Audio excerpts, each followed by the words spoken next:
আঞ্চলিক অস্থিরতা এড়াতে ইসরায়েলে হামলা আপাতত স্থগিত করা হয়েছে বলে জানিয়েছে ইরান।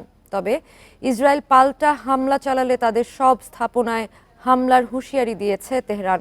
এর আগে 2 দফায় ইসরায়েলে প্রায় 200 ক্ষেপণাস্ত্র ছোড়ে ইরান। এজন্য তেহরানকে করুণ পরিণতির হুঁশিয়ারি দেন ইসরায়েলের প্রধানমন্ত্রী। ইরানের হামলার পর ইসরায়েলকে সমর্থন জানিয়েছে যুক্তরাষ্ট্র ও জাপান।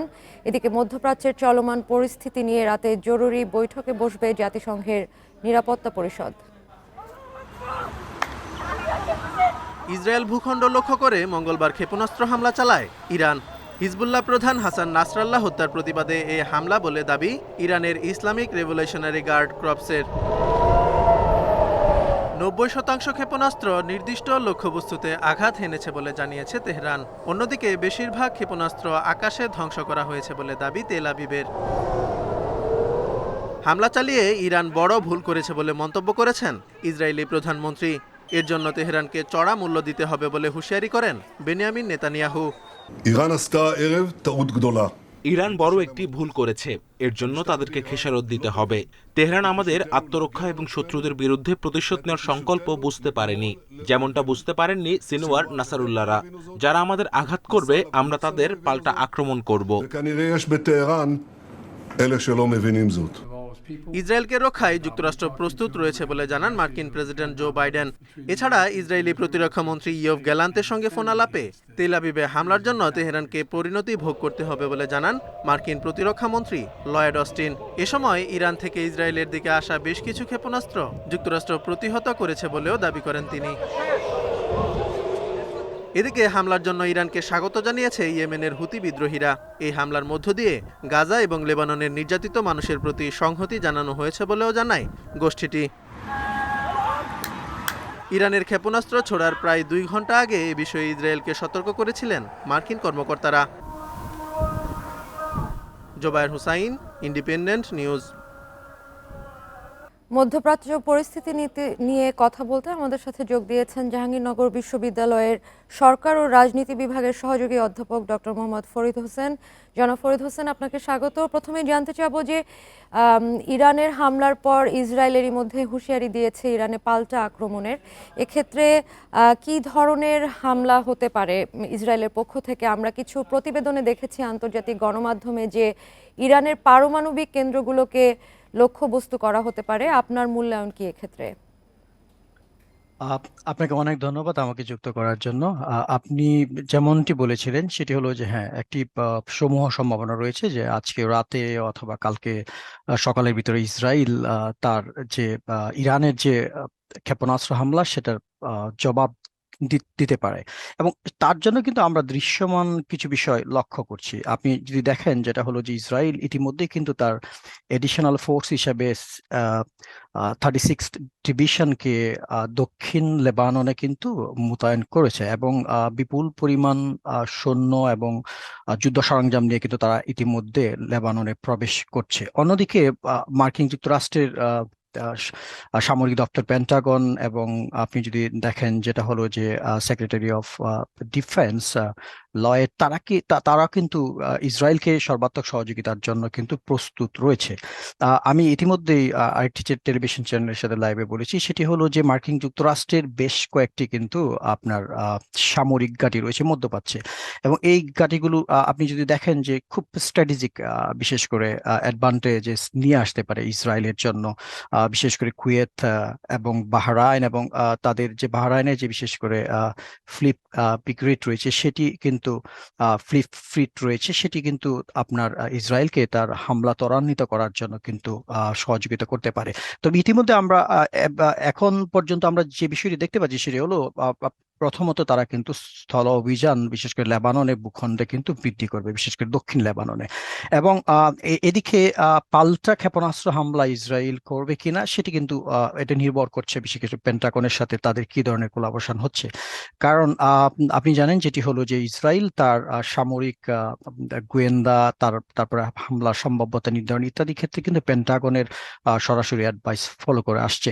সো ওই দিক থেকে আমরা বলবো যেটা হলো যে সরাসরি ইরানের ভূখণ্ডে হামলা না হলেও এটি নিশ্চিত করে বলা যায় যে লেবাননে কিন্তু তাদের হামলা আরো জোরদার হবে খুব অল্প সময়ের মধ্যেই। জনাব ফরিদ হোসেন, আরেকটি বিষয় জানতে চাচ্ছি, মধ্যপ্রাচ্যে ইরান ইসরায়েলের সংঘাতের প্রভাব কি ধরনের প্রভাব পড়তে পারে পুরো মধ্যপ্রাচ্যে? একটি বিষয় যদি আপনি দেখেন, যেটা হলো যে মধ্যপ্রাচ্যে আমরা যদি অর্থনৈতিক প্রভাবের কথা বলি, সেটি হলো ইতিমধ্যে কিন্তু বিশ্ব বাজারে কিন্তু তেলের দাম বেড়ে গিয়েছে এবং সেটি কিন্তু আপনি আপনি যদি দেখেন ব্যারেল প্রতি কিন্তু $1-এরও বেশি কিন্তু বৃদ্ধি পেয়েছে। আহ, তার মানে এটি অর্থনীতিতে একটি সামগ্রিক প্রভাব থাকবে এবং এই ক্ষেত্রে কিন্তু আপনি যদি দেখেন, যেটা হলো যে অন্যান্য গ্রেট পাওয়ার বিশেষ করে চায়না কিন্তু এই ব্যাপারে খুবই কনসার্ন, কারণ মধ্যপ্রাচ্য কিন্তু তাদের সবচেয়ে বিগেস্ট আপনার sources of like the energy importation. So তারা কিন্তু তাদের এনার্জির একটি বড় অংশ কিন্তু ইরান থেকে নিয়ে থাকে এবং এটি বলা হয়ে থাকে যে ইরানেরও তাদের যে অয়েল তার কিন্তু 96% কিন্তু তারা রপ্তানি করে থাকে চীনে, এবং চীনের অর্থনৈতিক আহ, আহ, চাকা সচল রাখার জন্য কিন্তু ইরানের তেলের একটি গুরুত্বপূর্ণ ভূমিকা রয়েছে, কারণ ইরান কিন্তু ষষ্ঠ বৃহত্তম তেল রপ্তানিকারক দেশ চীনের জন্য। সো ওই ক্ষেত্রে কিন্তু চীন কিন্তু এই যুদ্ধে কিন্তু আহ, পরোক্ষভাবে জড়িয়ে যাওয়ার একটি সম্ভাবনা রয়েছে।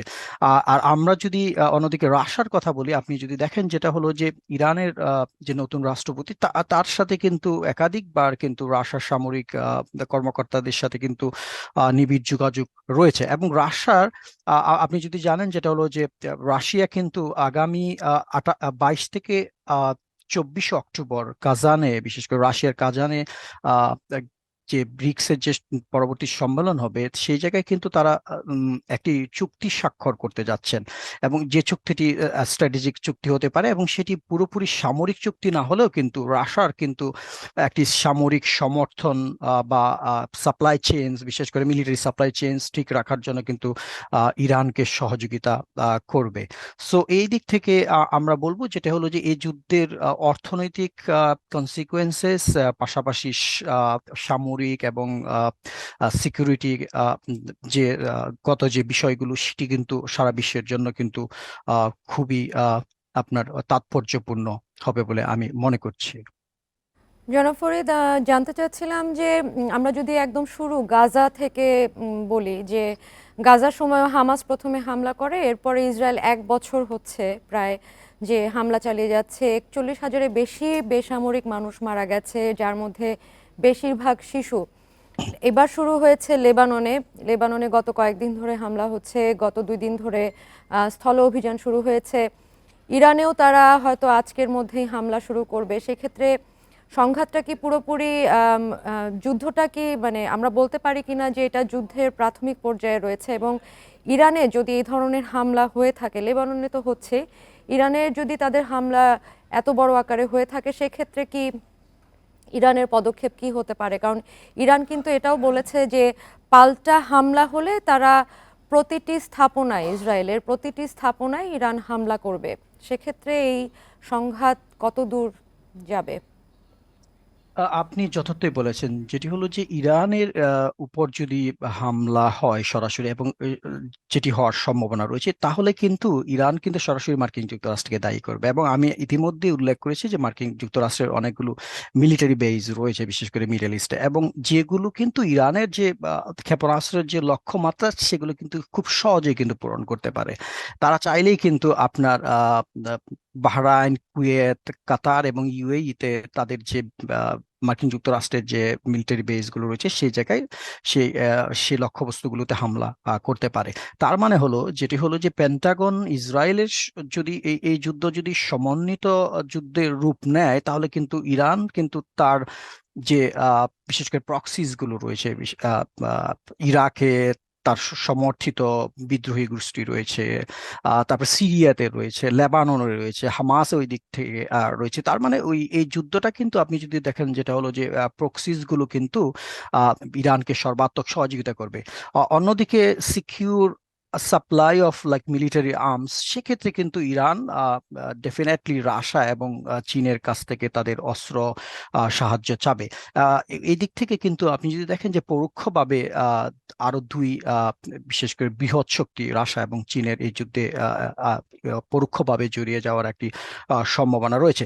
তবে একটি বিষয় হলো যে মার্কিন যুক্তরাষ্ট্রের সামনে যে নির্বাচন, সেই নির্বাচন কে কেন্দ্র করে আপনি যদি দেখেন, যেটা হলো যে বাইডেন প্রশাসন কিন্তু খুব কেয়ারফুল থাকবে এই বিষয়ে, বিশেষ করে এই যুদ্ধ যাতে সর্বাত্মক যুদ্ধে রূপ না নেয়। আপনাদের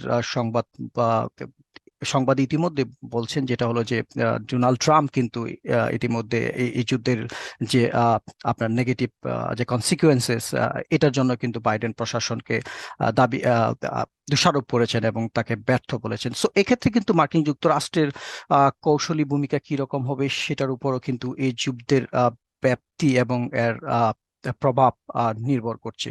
তবে এটি যে কোনো সুখকর আহ, সংঘাত হবে না, এবং এটার ব্যাপ্তি যে বাড়বে এটি কিন্তু নিশ্চিত করে আমরা বলতে পারি। ডক্টর ফরিদ হোসেন, আপনাকে ধন্যবাদ আমাদের সাথে যুক্ত হওয়ার জন্য।